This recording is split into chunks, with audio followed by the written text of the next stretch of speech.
My name is Ermi Smith, and I'm here with Trevor Moran. Trevor is from Kansas City. And Trevor, you shared a story, in our gathering earlier as you and your wife try to look at, taking the Great Commission into your community where you live. Tell us what are some of the lessons you've learned as you implement kind of like DMM principles there, and some of the challenges you run up, and how did you guys creatively overcome that? Yeah, I think for us, the first big thing was looking at our neighborhood and realizing how bad we were at being neighbors. We'd lived there for 3 years with a focus that was inside our house. Everything we did, we lived inside the walls of our house. And so we had to kind of begin to change our lives, where we began to live our lives outside the walls of our house. So when we had free time, it wasn't watching TV or playing in the backyard. It was going on walks. It was finding green space in the neighborhood to exist in. And so we began to kind of transition our lives from inside the walls of our house to outside the walls of our house. And as we were doing that, there's some funny stuff along the way. We became pretty good at stalking people. My wife, we had this interaction one Saturday morning where this couple was walking by our front door, and they were in a stroller, and she'll tell you that she saw them in a stroller, so she said, well, they must live in walking distance. And so from there, she said, okay, Trevor, get the kids, get our stroller, we're gonna go find them. And so, with that strategy of, if someone's got a stroller, then they must live close enough to walk. And so we began to kind of navigate our way through the neighborhood to where we ended up kind of running into these people and had a great conversation, and have now become dear friends of ours in the neighborhood. And we've done that multiple times. And I think some of the big lessons we've probably learned in this is there needs to be a consistent presence. It's not just one conversation here or one conversation there. It's not how's the weather. It's a presence that people begin to understand they can lean on. A neighbor in our neighborhood's father passed away, and the neighborhood rallied up and was there for her. When babies are born, meals are made, kids are watched. It's not just hey, we can have a drink together and watch a ball game. It's when stuff really gets hard, I know that this community fabric is going to be there. And that's something, that consistent presence, where this is really a long game kind of thing. We plan to live here for a long time and don't see an end in sight. This isn't a 2-year plan where we think we'll have made a community or made disciples in our area. We're thinking, okay, let's continue this for the rest of our lives. Yeah. What are some DMM really works in the third world among really communities that really have a community. There's oikos, you find the person of peace, you plant the gospel there, and then it starts to follow these relational lines. What are some of the things you've learned doing this in a suburban context of Liberty, that model, and what are some of the adjustments you've tweaks you had to make to make that work? Yeah, when I was initially trained in DMM, it was find a person of peace, and then that person of peace then lets you into a community, and then that community gives you relational lines for the gospel to run down.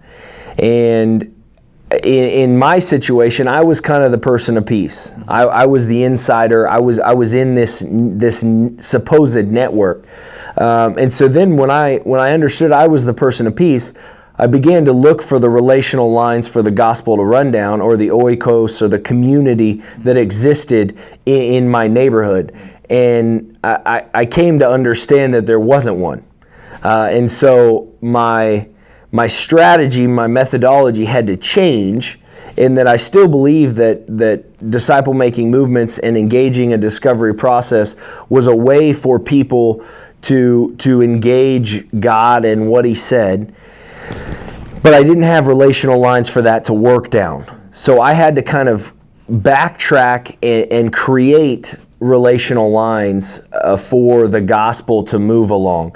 And so we became, kind of a two-headed monster in our neighborhood, where we have a community side that exists to create space for people to make meaning. And we've done, weekly game nights, to neighborhood hangouts, to progressive dinners, to kids' sports leagues. We put in a community garden. We're going to start community dinners this summer, where one night a week we just open up our house and our yard to have everybody over. And so we have that community aspect that's built. And then from there, we're taking people outside of that and beginning to plant groups and engage the gospel with them, and not replacing the community, because the community still needs there, and people still need to feel that space to relate to one another. So really, the community is actually the felt need that you guys are addressing, Mm-hmm. like in how to engage the community, versus low income. It may be helping with food or something like that. It's really the sense of community. Yeah. That is the felt need, and then keep that, and then start a second track where you do the discoveries with people that's really interested in that. Yeah, and it was almost our access ministry. Right. was building a community. It wasn't gaining access to a community. It was building that. And one, in growing that and building that and understanding that, one of the things that we realized is that we weren't creating a community to do disciple work inside of. We were creating a community to collect people that we might take and begin discovery groups and things over on another side, because we found that community is such a desire and a felt need for people that if they don't have a consistent presence of that, there will be no multiplication or replication, because they won't ever leave the community. So we had to kind of give them the community and create that, and then come alongside that and say, okay, now we're going to hold groups over here where we're going to engage one another in spiritual principles, but you still know that next week I can still hang out with you because we have this event planned, or we have this thing. So I can then leave this group and go start one with my relational network or friends, because I'm not leaving the community. Just one question. You gave like a pretty long list of things you guys are going to be doing, and maybe for some people listening, it's like, wow, I don't know if my wife and I can pull that off. Who's really doing the work? Where's the resources coming from? Is it the community kind of putting this up? Who comes up with the ideas and stuff like that? Yeah, I mean, I think it's come from a couple different places. It's had a couple different shapes. For a long time, me and my wife were behind the plow, and we were pushing a lot of the work and providing a lot of the resources, and it was good, and we would still do it because God's broken our heart for that neighborhood. But I think as times come on, people have taken it. We really, and I guess it kind of starts with, we decided to plant a culture. And so in planting that culture, it had unintended consequences of people wanting to share the burden. I don't want you to create this community. I want to help make this community better. So the events are planned by people, and people bring food and money and all of this kind of stuff to these things. So the burden is shared now more by the culture that was created, and the buy-in to the idea that we want this community to be ours. We want to have ownership in it. But it is, I feel deeply that we have way more time than we think we do. We have the ability to, be stretched by God more than we think we do. I feel like God, in true ministry, God's calling us to be exhausted. God's calling us to be run down and driven and ran as hard as we can, and I think very often we don't get there. You know, we don't get to the point where it's like, geez, I can't, I'm just tapped out. We think we do, but you know, if you were to truly take an honest look at your life, and so a lot of times people ask me like, we can't be what you, I mean, you know, there's weeks where I don't see my wife one night, you know, because she's doing something, I'm doing something, we're having people over, you know, it's bam, bam, bam, bam, bam, bam. But we've grown, our marriage has grown so much in this because we have a shared mission and vision. Yeah. And when we're apart, it's not, you know, for the longest time when we were apart, it was, oh, you're doing your thing and I'm doing my thing. Yeah. But now when I'm watching the kids, when she's going out with ladies in the neighborhood, I'm supporting her. I'm a teammate to her, and I'm giving her the opportunity to engage women's lives who are far from God. And she wouldn't be able to do that without the support of me staying home and watching the kids and being there. So we, you know, as time is crazy, and, you know, a lot of people would look at our lives and be like, you guys are nuts. But I don't think, you know, I'm by no means am I saying someone needs to be like me, but I think we can do a lot more than we think we can, yeah. And God wants us to push that. What are some of the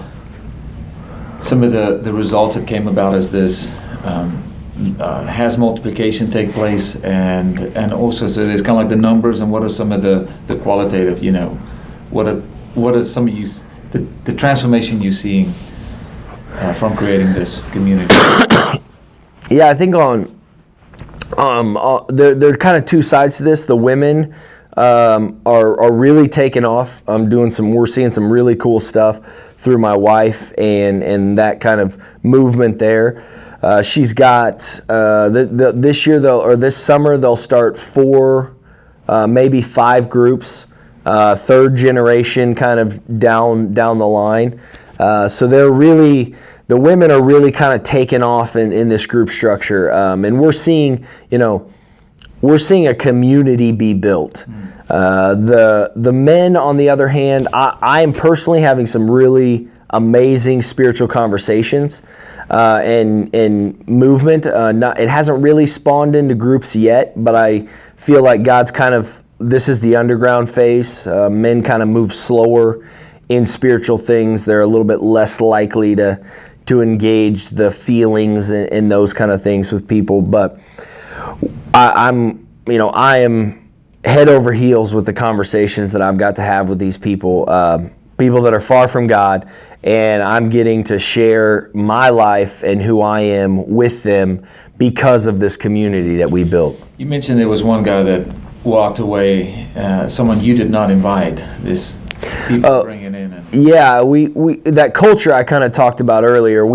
As the culture has been created, people now. I'm not the only person that has to stalk people in our neighborhood. There's other people that have taken upon themselves that when someone new moves into our neighborhood, it's a buzz. People are like, okay, well, I'm going to go talk to him now. I'll try to get their phone number, invite them to this or do this. And so, you know, this culture has been created where we try to suck people in, and it's not just me. It's a lot of other people in the neighborhood who've been affected by the community that we built. And there was a new guy who just moved in about a week and a half ago, and a couple of my friends invited him to game night. We have a game night once a week where we play board games and hang out. And he came and hung out, and he was walking home with one of my neighbors, and he said, you know, I'm really, really excited because my wife and I always wanted to move into a neighborhood that was a community, and we feel like we've done that. And that was, you know, a huge kind of win for me in the fact that in a small time period, in a week and a half, this guy felt loved enough to know that he was in a community. And it wasn't, you know, because of the house that he moved into, but it was because of the people in the neighborhood that have chosen to live their lives outside their own houses and with open arms to love and engage and minister and, fill needs and all of these things to everybody that moves into, our neighborhood. Trevor, thank you so much for you and your wife to really invest in your community and taking the time to share this story. It's very inspirational, and thank you very much. If people want to, do you guys have some tools and resources that if they want to kind of get more information about what you guys are doing, where should they go to? Do you guys got online? We don't right now, but we are. Disciple KC would probably be the best place to keep looking out for. We're in the process of, God's really laid on my heart neighborhoods, and I'm in the process of developing a training on what does it look like for someone to lay their arms around a set of streets, a number of houses, and begin to create a community and love that community by meeting its needs as well as creating a disciple-making movement inside that. So that'll be coming out here. We're actually going to run it next week, and so it'll be coming out. DiscipleKC.org? DiscipleKC.com. And you can email me to trevor.moran@shoalcreek.org, and you can email me with any questions or comments, or I'd love to continue conversations. I really have a heart for what does this look like to spread in our neighborhoods, and could we do some damage in our cities, starting small in a set of houses, in a set of streets. Thank you. Thank you. Yep.